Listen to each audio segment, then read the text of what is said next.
Sathanda ukubingelela abalandeli bemishini yesikole kamnamo Muhle Wesibonga Mbotho-ke namhlanje ngisifiso sokuthi nje ngike ngichaze lapho khona ukuthi uthole ukuthi khona umuntu ingilosi ahamba nayo iyisibane esikhanyayo kuye, izikhanyise naye uqobo lwakhe ukuthi iziphi izinto ezizokwenzeka kuwena. Uthole ukuthi abantu bazokwenza kanjani noma kuzokwenzakalani kuwena.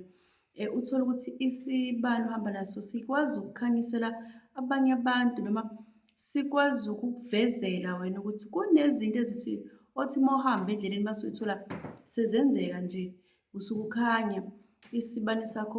Abantu abaningi basuke befisa engathi bengaba lapha osuke ukhona. Kuzokwenzakalani-ke? Ake ngizokwenza nje izibonelo sesiyofika ekugcineni. Ake ngithi ufike endaweni uyadayisa, mhlawumbe kudayiswa itafula, kuthengwa kudayiswa ama-aphula noma ngabe kudayiswa iy'ngubo noma ngabe kudayiswa ini. Kuleyo ndawo ozofika udayisa kungekho muntu, uzothi mawuma nje kuleyo ndawo uthenga, ubone sekhona abantu abawu-4, sekhona abantu abawu-5, sebekhona abantu abawu-6, kube kade kungekho muntu. Ubone sekuthengwa, la uthenga khona ubone abantu banda, kube kade kungathengi muntu.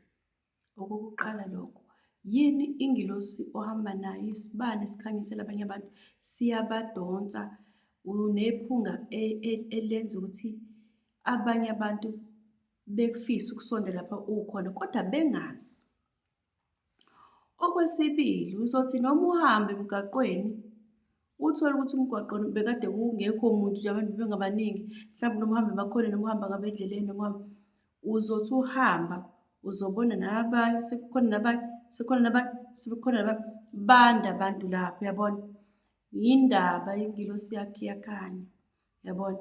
Uzothi noma ngabe ufika esitolo uthole ukuthi bekuthenga, mhlawumbe kufike wena wedwa wathi uyothenga, uthi uyabona awusekhona omunye, noma ngabe kuthiwa uvele kwehle umuntu naye ehle emotweni athi nami ngifuna ukuthenga, nami ngifuna ukuthenga.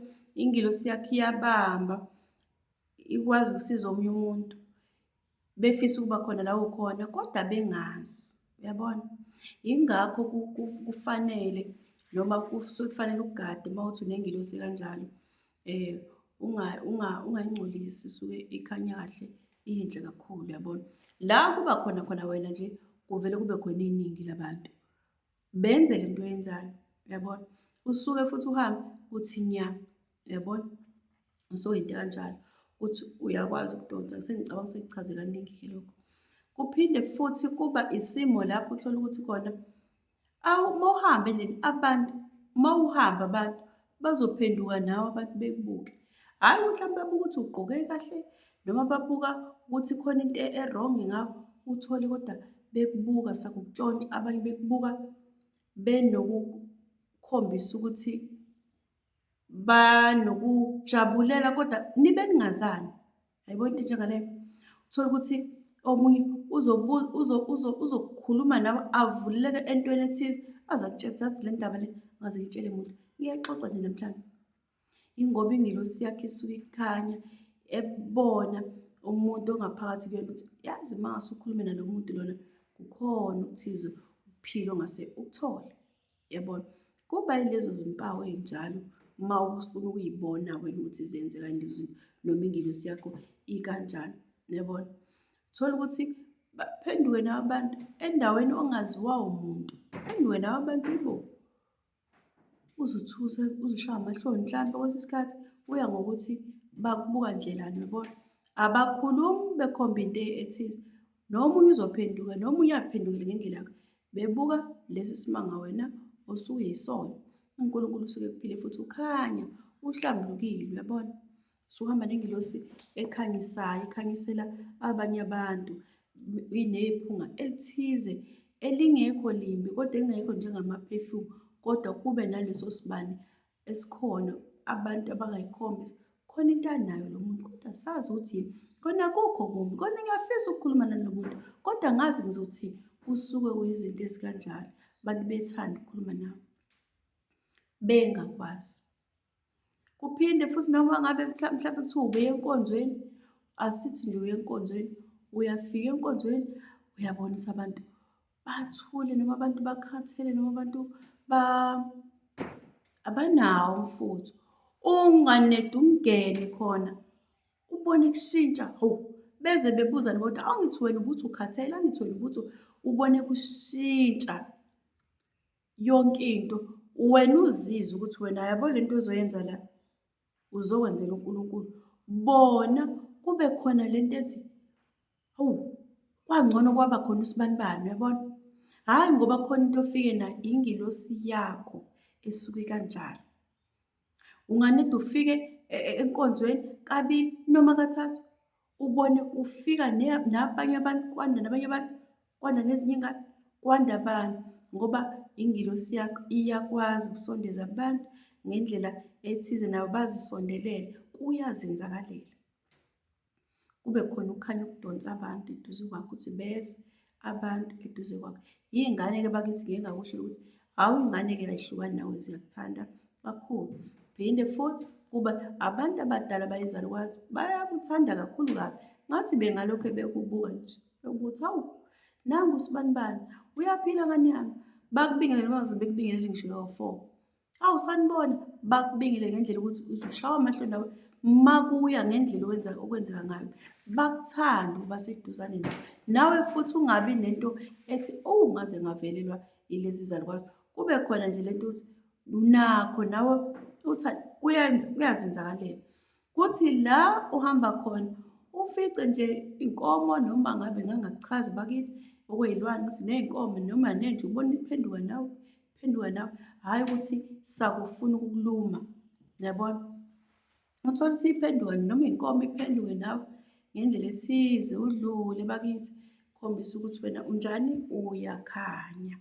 Kuphinde futhi kuzoba enye into engifuna ukuyibalula kakhulu, engingakaze ngize ngiyibale la. Kuba khona lesi silwane esindiza emanzini, abanye bathi idlamanzi. Lokhu okungathi yibhanoyi okundiza kuthinta amanzi kuye phezulu, okunamaphiko awu-4. Leyo yinto leyo akwenzeki ukuthi kuphele inyanga ungayibonanga. Ngabe uyibona iluhlaza, inamaphiko aluhlaza, noma ngabe uyibona inamaphiko ayingwe. Uma ngabe uyibona inamaphiko ayingwe, ubokwazi-ke dadewethu noma mfowethu noma nganyakwethu, usuke wena ukhanya, abantu abangasekho basuke bekukhombisa ukuhamba nawe. Indiza la phambi kwakho lento uma uyahamba, noma ngabe ikuphi, ma usendaweni nje lapho uzobe uhamba khona, uzithole ukuthi abekho abantu abasondele eduze kwakho, ngalolo suku kuzoqhamuka yona. Izolokhu ithi shwi, noma ilokhu ithi shwi, noma ihambe lapha phansi eduze kwey'nyawo zakho, indizele phansi. Uma ngabanga yona, kuzoqhamuka iy'mvemvane, ama-butterfly, elokhu eshwi. Ma kwenzekile bangababikho nhlobo abantu lapho. Iyona-ke bengithi ngifuna ukuyibalula kakhulu le. Kuzolo kube khona iy'mvemvane, ngabe ludlula lube yellow, noma ngabe liba black and white, noma ngabe, kodwa zibe khona nje, noma zihambe ziba mhlophe, ingoba usuke ukhanya-ke dadewethu, uyabona? Ungazingcolisi-ke bakithi, ungafuni futhi ukujaha into ukuthi le nto ayisenzeki. Ithonga lakho lizoyifundisela wena. Khumbula ukuthi umoya wakho uzikhulela wona, kodwa wena kade ukuthini? Ungadumazi ingilosi yakho, ungazingcolisi, ungaphuthumeli izinto lapho uyofika khona ungesokwazi ukuphinde ubuye. Kufanele uqale phansi ulinde. Kunabantu abaze balinde isikhathi eside, alinde kuthiwa awulinde nje mhlampe noma u-2 years noma u-3 years, uhlala kini. Kuba yinto enjengalokuze ingilosi iphinde ithole amandla iqoqane phezu kwakho. Kodwa nje sishiyeke kokuqoqana kwengilosi, bengithi nje ungazingcolisi. Ma kwenzeka lezo zinto zonke, uyakhanya, ingilosi yakho ingayoni, ingilosi yakho iyakwazi ukubona izinto ekulaleni kwakho, ingilosi yakho iyakwazi ukuhlanganisa izinto. Okunye engangakuchaza futhi, uthi nje uma uhleli, noma ngabe uhleli wedwa endlini, uzubona ukuthi wena ingilosi yakho isuke ikhanya, ebusweni lakho eceleni kuba khona izithunzi eziba ngapha esweni, ubone ukuthi awuwedwa, kunesithunzi noma engabe senza inkungu khona la, noma ngabe kuthiwa kuba yinto emnyama, noma uthi uhleli ubheke la ubheke khona, uthole ukuthi kuba nento esuke ilokhu ithi shwi, ilokhu ithi shwi. Ngangakuchaza-ke lokhu ngithi nje angikufake nakho lokhu ngoba kuyenye yezingxenye. Isithombe osibonayo, noma ngabe usibona edongweni, mhlawumbe uzobona kube ngathi ibala, kodwa kuzohamba uhambe kujike ukuthi ayibo, ngathi akusilo ibala leli, ikunikeze i-shape yento ethize. Ngabe i-shape yenkomo nangabe i-shape, kuya nganoma ingane i-shape ezobe ikunikeza yona. Ukwazi ukufunda into ethize, ngasikhathi ubona leyo nto ethi ungathi umuntu lo ngibona la odongweni, izithombe nezithunzi yabona. Kuzobe sekuba khona into ethize-ke ezobe isikuphusha. Wena uy'cabangeli ngokomqondo, izinto ziyafika nje ekhanda lakho mase kufanele ziphinde zizinjani, uzibuze ukuthi yini ngabona ukuthi sebeyakuchazela ukuthi hhayi kungoba kukanje.